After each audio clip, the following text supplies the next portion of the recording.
ቻይና በመካከለኛው ምስራቅ 6 የጦር መርከቦቿን ማስፈሯ ተገልጧል። አሜሪካ በበኩሏ በዚያው አካባቢ የባህር ኃይሏን ማጠናከሯ ይነገራል። እስራኤል በጋዛ ሰርጥ የእግረኛ ጦሯን ለማስገባት በቋፍ ላይ ባለችበት በዚህ ወቅት አሜሪካ ከፍተኛ የባህር ኃይል አማካሪዋን ወደ እስራኤል መላኳም ተሰምቷል። ይህንኑ ርዕሰ ጉዳይ በዓለም አቀፉ ትንታኔ ዘገባችን መርጠን ተመልክተነዋል። ከትንታኔ ዘገባው ጋር ትዕግስቱ በቀለ ነኝ። የሐማስን ጦረኛ አንጃ ከጋዛ ሰርጥ ምድር ነቅሎ ለመጣል ሰይፉን ቢሉ ጦሩን ስሎ የዘመተው የእስራኤል ጦር ኃይል ሐማስን ድልም እድልም ቀንቶት እንዳሰበው የሚሳካለት ከሆነ በዚያ ስፍራ በጋዛ ሰርጥ የታቀደው ሌላ ነው ይላል የዳውን ዘገባ። ዘገባው በዝርዝር ሀተታው ሲቀጥል አሜሪካና እስራኤል ሐማስን ከጋዛ ሰርጥ ምድር ስሩን ከነቀሉ በኋላ እነርሱ የሚፈልጉትን ጊዜያዊ መንግስት ይመሰርታሉ ነው ያለው። ያ መንግስት ደግሞ ከአረቡ ዓለም ሀገራት ጋር የሚወዳጅና በሁለቱ ሀገራት መንግስታት በቅርበትም በርቀትም የመቆጣጠሪያ መሳሪያ የሚንቀሳቀስ ነው። የአሜሪካው የውጭ ጉዳይ ሚኒስትር አንቶኒ ብሊንከንና የመከላከያ ሚኒስትሩ ጡረተኛው ጀነራል ሎይድ አውስቲን ዋሽንግተን በጋዛ ሰርጥ በቀጣይ ጊዜ ስለሚኖረው የአስተዳደር ሁኔታ በጥልቅ መምከራቸውን የተገለጠው። ዋሽንግተን ለዚያ የቀጣይ የጋዛ ሰርጥ አስተዳደር ከቀጠናውና ከዓለም አቀፉ አጋር አካላት ጋር በጥልቅ እንደሚመክሩም ነው የተገለጠው።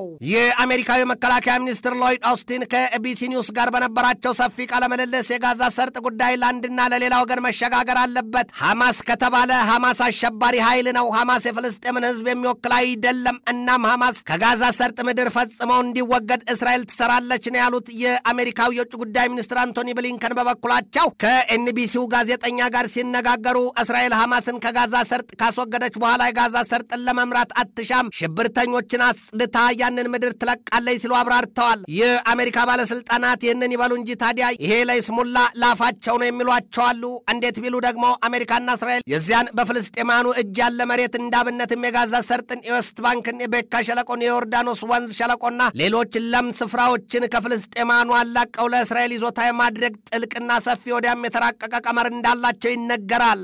የእስራኤሉ የመከላከያ ሚኒስትር ዮአፍ ጋላንት በበኩላቸው በቅርቡ በሰጡት ማብራሪያ ሀገራቸው በጋዛ ሰርጥ የሐማስን አሸባሪ ኃይል ካጠፋች በኋላ በዚያ በጋዛ ሰርጥ የቀናት ቆይታ እንደማትሻም እንደማይኖራትም ነው ያስታወቁት ጋላንት አክለውም እስራኤል በጋዛ ሰርጥ የረዥም ጊዜ እቅድ እንዳላት ገልጠዋል። የእስራኤል ሕግ አውጪዎች በተሰባሰቡበት መድረክ የተገኙት የእስራኤሉ የመከላከያ ሚኒስትር ዮአፍ ጋላንት የአየር ጥቃቱ ተጠናክሮ እንደሚቀጥል የምድር አሊያም የእግረኛ ውጊያም እንደሚጀመርና በመጨረሻም ሐማስን ለአንዴና ለመጨረሻ ጊዜ ለመንቀል ከዚያም የሽግግር መንግስት ለማቋቋም በስራ ላይ መሆናቸውን አስታውቀዋል።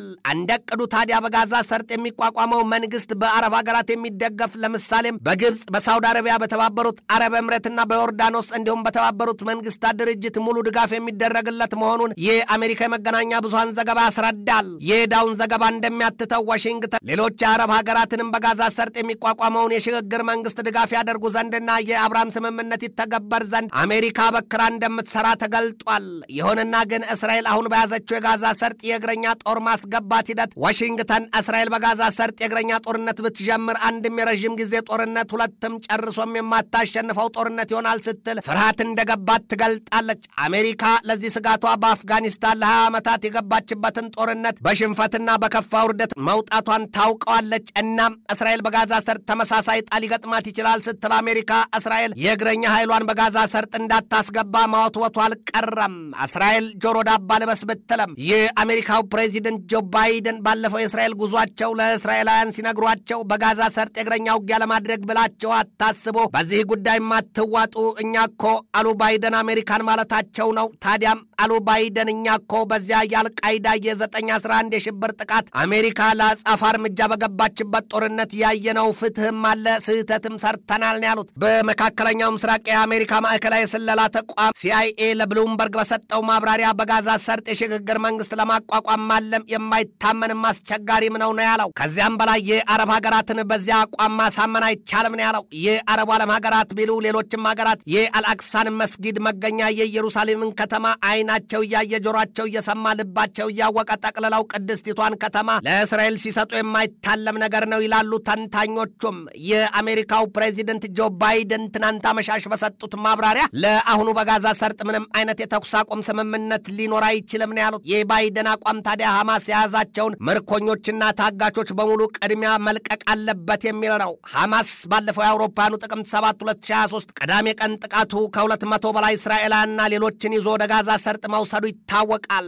ባይደን ጥያቄ ቀርቦላቸዋል እንዲህ የሚል ሐማስ የያዛቸውን ምርኮኞች ከለቀቀ ወደ ተኩስ አቁም የሚደረስ ይመስሎታልን የሚል ባይደን ሲመልሱም ባጭር ቃል ነው ምርኮኞቹ ከተለቀቁ በኋላ እናወራለን ያሉት ጋዜጠኛውን። በጋዛ ሰርጥ የእስራኤልና ሐማስ ጦርነት ምስቅልቅሉ በወጣበት በዚህ ወቅት 6 የምዕራባውያኑ መንግስታት ጽዮናዊት እስራኤልን ለመከላከል በሚል የጋራ መግለጫ ማውጣታቸውን የመኸር ኒውስ ዘገባ ያትታል።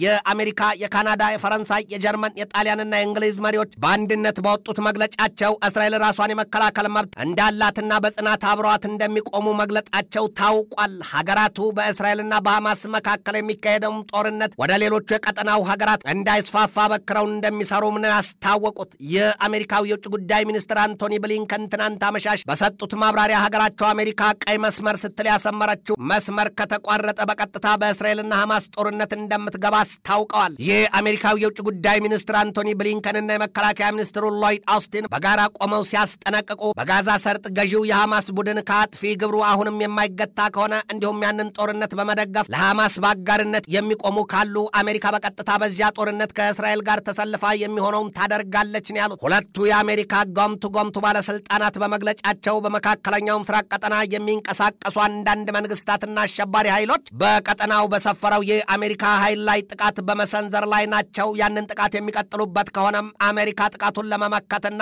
አጥቂዎቹን ለመምታት በቀጥታ ወደ ጦርነቱ ትገባለች ነው ያሉት። የአሜሪካው የመከላከያ ሚኒስትር ሎይድ አውስቲን በማብራሪያቸው አሁን በመካከለኛው ምስራቅ የምናየው ነገር በአሜሪካ ጦር ኃይል ላይ የከባድ ጥቃት ዝግጅት መኖሩን ነው ሲሉ አስታውቀዋል። አውስቲን በማጠቃለያቸውም አሜሪካ በመካከለኛው ምስራቅ ቀጠና የተጠናከረ ኃይሏን ማስፈሯን ትቀጥላለች። ይህንን የምናደርገው ደግሞ የሐማስና የእስራኤልን ጦርነት እንዲስፋፋ ለሚያልሙትና ለሚሰሩት አካላት መልእክት ለማስተላለፍ ነው ሲሉ ገልጠዋል። ሁለቱ የአሜሪካ ባለስልጣናት ይህንን መግለጫ የሰጡት እስራኤል በጋዛ ሰርጥ የእግረኛ ኃይሏን ልታስገባ በጥፍሯ በቆመችበት በዚህ ወቅት መሆኑ በቀጠናው እጅግ አስከፊና አስፈሪ ቀናት መምጣታቸውን አመላካች ሆኗል ነው የተባለው። የአሜሪካው የውጭ ጉዳይ ሚኒስትር አንቶኒ ብሊንከን በዚያ የመካከለኛው ምስራቅ ቀጠና ካሉ ሀገራት መሪዎች ጋር ሲመክሩ መሰንበታቸው ይታወቃል። በዚያው ቀጠና ያለችዋ ኢራን በበኩሏ እስራኤልና አሜሪካን ለማጥፋት ተደጋጋሚ ጥሪዋን ስታሰማ እንደነበር አይዘነጋም። የኢራን አብዮታዊ ዘብ ኃይል ትናንት አመሻሹን ባወጣው መግለጫው ኢራን በሃይፋ ከተማ ላይ የሚሳይል ዶፏን ለማዝነብ መሰናዳቷን አስታውቋል። ቀድሞ ነገር ያንን እንደምናደርገው መጠርጠር የለበትም ምን ያሉት የኢራን አብዮታዊ ዘብ ኃይል ምክትል አዛዡ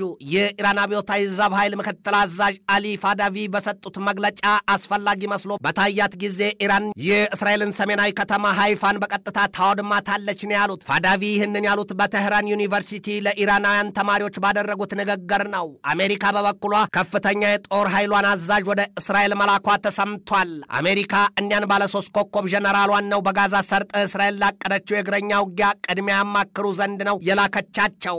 አሜሪካ ትናንት ባወጣችው መግለጫ ኢራን በመካከለኛው ምስራቅ ቀጠና ባሉት የአሜሪካ ወታደሮችና ጥቅማ ጥቅሞች ላይ ሁሉ ሰፊ ጥቃት ስልትና ዝግጅት እየነደፈች ነው ስትል መክሰሷ ተነግሯል። የአሜሪካ ብሔራዊ ጸጥታ ምክር ቤት ቃል አቀባዩ ጆን ኪርቢ በበኩላቸው በሰጡት ማብራሪያ ኢራን ለሐማስና ለሄዝቦላ ያልተገደበ ድጋፏን እንደምትሰጥና ጦርነቱም እንዳይቆም ትፈልጋለች።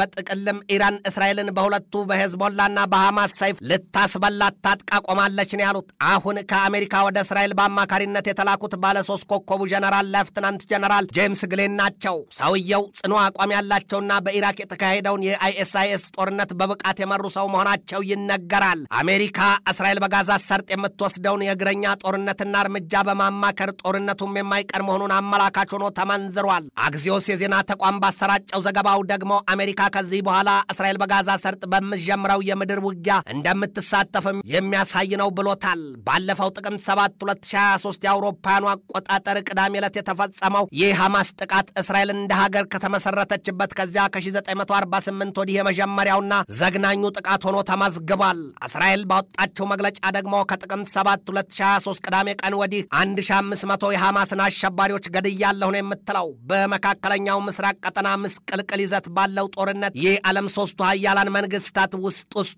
ክፉኛ መፋጠጣቸው ይነገራል። እንደ አብነትም ሩሲያ በእስራኤልና በሐማስ መካከል የሚደረገውን ጦርነት ለማስቆም እኔ እችላለሁ ስትል ፍልስጤማውያን መንግስት መስርተው በዋና ከተማ ቢተዳደሩና ግዛታቸው ቢከበር እንደዚህ በመሰለው ጦርነት ውስጥ አይገቡም ነበር ስትል ቻይናም ተመሳሳይ አቋሟን አንጸባርቃ አስቸኳይ የሆነ የተኩስ አቁም ስምምነት ላይ መደረስ አለበት ነው ያለችው። የገለጸችው። አሜሪካ በበኩሏ ከዚህ በተቃርኖ መቆሟንና ለከባድ ጦርነት መዘጋጀቷን ትገልጣለች። የጦር አውሮፕላን ተሸካሚ የጦር መርከቦቿን፣ ሌሎች የጦር ቁሳቁሶቿን ወደዚያው መላኳም ነው የተገለጠው። ይህ በእንዲህ እንዳለ ቻይናም በመካከለኛው ምስራቅ ቀጠና 6 የጦር መርከቦቿን ማስፈሯ ተገልጧል። ከዚያው በተቃርኖ የቆመችው አሜሪካ ደግሞ የበለጠ በቀጠናው ኃይሏን ለማጠናከር መወሰኗ ታውቋል። ኢራን በበኩሏ የኒውክለር ጦር መሳሪያ እንዳላት ተነግሯል። ያ የሚሆን ከቶም አሁን ባለው ይዘት የመካከለኛው ምስራቅ ቀጠና ጉዳይ የሚቀጥል ከሆነ የእሳት ጉሽ ሆኖ የሚጠምቀውን ቢሉ የሚቀምሰውን ሁሉ አዙሮ የሚደፋ ይሆናል ነው የሚባለው። አሜሪካ ለእስራኤል ጦር ኃይል በአማካሪነት ወደዚያ የላከቻቸው ግሌን እንደሚሉት የቻይና የጦር መርከቦች በመካከለኛው ምስራቅ የውሃ ክፍል መገኘት በቀጥታ የግዙፉን ጦርነት መጀመር አመላካች ነው ሲሉ ገልጠውታል።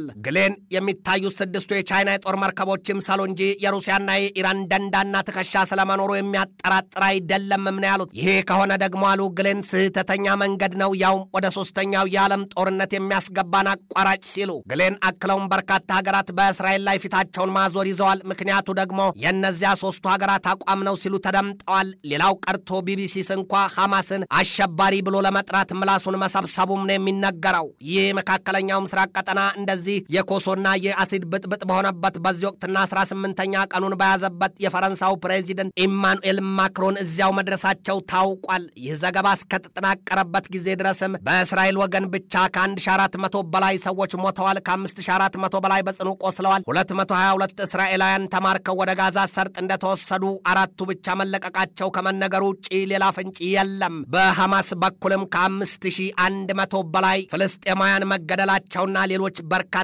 ቁጥር ያላቸው ክፉኛ መቁሰላቸው ሲገለጥ በበርካታ ሚሊዮን የሚቆጠሩ ፍልስጤማውያንም መፈናቀላቸው ተገልጧል። አሁን በእስራኤል ከ600,000 በላይ አሜሪካውያን ይኖራሉ ነው የሚባለው። በሊባኖስም ቢሆን ከ86,000 በላይ አሜሪካውያን እንዳሉ ይነገራል። ታዲያ በዚያ ቀጠና ከከፋው ጦርነት አንጻር በዚያ ቀጠና ላሉ ዜጎቿ ህልውና አሜሪካ ብርክ ብሏታል፣ ክፉኛ ተጨንቃለች ነው የሚባለው። ይህ ፈረንሳው ፕሬዚደንት አሁን በእስራኤል ያደረጉት ጉብኝት ከሀገሪቱ ጋር ያላቸውን አንድነት ለመግለጥ መሆኑን የኦን ማኖራማ ዘገባ ያትታል። ትንታኔ ዘገባውን ስናዘጋጅ በዋቢነት ፎክስ ኒውስን፣ ሲቢኤስ ኒውስን፣ ማላይ ሜይልን፣ ሜይል ኦንላይንን፣ ዋሽንግተን ኤግዛማይነርን፣ ቮይስ ኦፍ አሜሪካን፣ ዶቼ ቬለን፣ ኢንዲያ ቱዴይን፣ አሟጅን፣ አልባዋባ ኒውስን፣ ኢየሩሳሌም ፖስትን፣ ብሌዝ ሚዲያን፣ ዘ ዋሽንግተን ታይምስን፣ ዘ ታይምስ ኦፍ ኢንዲያን፣ አልጀዚራንና ሪያል ክሊር ፖለቲክስን ተጠቅመናል።